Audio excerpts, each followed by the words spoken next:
বার্নিশের সেন পাড়াতে দাঁড়িয়ে রয়েছি। চিত্রটা ঠিক এতটাই ভয়াবহ। সেদিনের 10 মিনিটের ঝড়ের তাণ্ডব যে কতটা ছিল একবার দেখলেই বোঝা যায়। মাটি থেকে একেবারে পুরোটাই উপরে গিয়েছে। এটা একটা বাঁশের পুরো বাঁশ, এখানে ম্যাক্সিমাম থেকে 500-এরও অধিক বাঁশ রয়েছে। বাঁশের পুরো ঝোপটাই উপরে উঠেছে। আর গিয়ে পড়ছে কোথায় দেখাবো। আমি আমার চিত্র সাংবাদিককে বলবো একটু দেখাতে। এই যে পুরো বাঁশঝাড়টাই একেবারে ঝড়ের তাণ্ডবে একটা ঘরে গিয়ে পড়ে গিয়েছে। চাল রয়েছে এবং এই যে টিনের চালওয়ালা যে বাড়ি, সেই বাড়ি একেবারে দুমড়ে মুচড়ে, রীতিমতো যে ছবিটা দেখা যাচ্ছে দুমড়ে মুচড়ে একেবারে শেষ। ভেতরে যারা ছিলেন তাদের অবস্থা ঠিক কি হতে পারে আমরা সেটাও একটু কথা বলবো। এই মুহূর্তে এই বাড়ির যারা কর্মকর্তারা যারা রয়েছেন তারা এখানে রয়েছেন। পিছনে দেখা যাচ্ছে দুজন রয়েছেন, সম্ভবত তারা হাজব্যান্ড ওয়াইফ। তাদের সঙ্গে কথা বলবো। তার আগে একটু আগে দেখাতে বলবো যে ছবিটা ভিতরে এখনো বিভিন্ন খাদ্য সামগ্রী থেকে শুরু করে যেমনটা তারা বলছেন ধান, সমস্ত কিছু কিন্তু ভিতরে মজুত করা রয়েছে। আমি প্রথমেই এই বাড়িতে আপনারা ছিলেন তো? হ্যাঁ। সেদিন আপনারা কখন এখানে ঢুকলেন, কি অবস্থা ছিল? তখন ওই রান্নাঘরে ভাত খাবো, হাওয়া এসেছে। ওই নাতিক কষে বলে ঘর যা। এই ছেলে দুটা ঘর আসবে বলে ঘরে আসো হাওয়া এসেছে এরকম করি। তারপরে বর আসিল, ঘর শুনলো, এই তো ঘর ভাঙি পড়ি ধরলো। আপনারা ঘরের ভিতরে ছিলেন? ঘরের ভিতরে।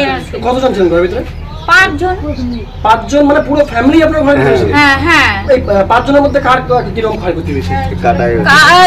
ছেলের ডাং খাইছে, আমাকে ডাং নাগিছে, নাতির মাথা কাল্লায় ডাং নাগিছে, চকির তল ভাঙি পড়িছে। ওই চকির তল থেকে ছেলে টানি উঠাইছে, ওঠে আর ছেলের এই গিলা পা। মানে আপনার গ্রামের ছেলে না আপনার বাড়ির? আমার ছেলে বাইর করছিল।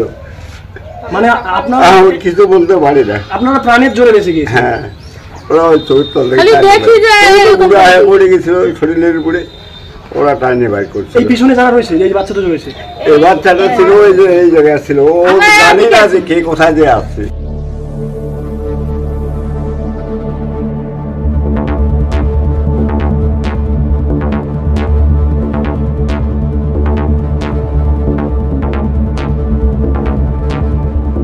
এতক্ষণ ধরে যে পরিবারটার ছবি তুলে ধরছিলাম সেখানে কিন্তু এই ছবিটা পরিষ্কার উঠলো যে তারা একেবারে প্রাণের জোরে বেঁচে গিয়েছে। কিন্তু বেঁচে থাকলেও তাদের এই মুহূর্তের যে যন্ত্রণা তা কিন্তু বলে কয়ে শেষ করা সম্ভব নয়। পিছনে যে দেখা যাচ্ছে কৃষি জমি, প্রচুর টাকা তারা ঋণ করে কৃষিকাজ করেছে যেমনটা বলছে। কত টাকার ঋণ হয়েছে আপনার? আমাদের 1 লাখ থেকে 70,000 টাকার মতো এখনো ঋণ আছে আমাদের দোকানে। এই যে এই মুহূর্তে কৃষি জমির কি অবস্থা? কৃষি জমি তো আমাদের শেষ হয়ে গেছে।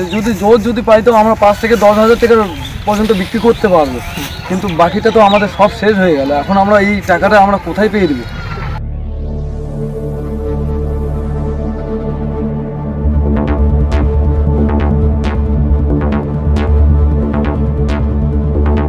কৃষিকাজ করার সময় তারা যে দোকান থেকে ধার দেনা করে তারা এই সামগ্রীগুলো নিয়ে এসেছে, কৃষি সামগ্রীগুলো তা দেওয়া মেটানোর জন্য তারা কিন্তু একেবারে দুশ্চিন্তায় রয়েছে। কার্যত সমস্ত কিছু মিলিয়ে তারা একেবারে শুধুমাত্র দুশ্চিন্তা নিয়েই রয়েছে। এখন শুধু দেখার এই যে তাদের এই পরিস্থিতির বদল কবে হয়, ঠিক কি পরিস্থিতি আবার পুনরায় তারা ফিরে আসে সেটাই কিন্তু দেখার। জলপাইগুড়ি বার্নিশ থেকে ক্যামেরা আর্থিক দত্তের সঙ্গে সানি, সময় কলকাতা।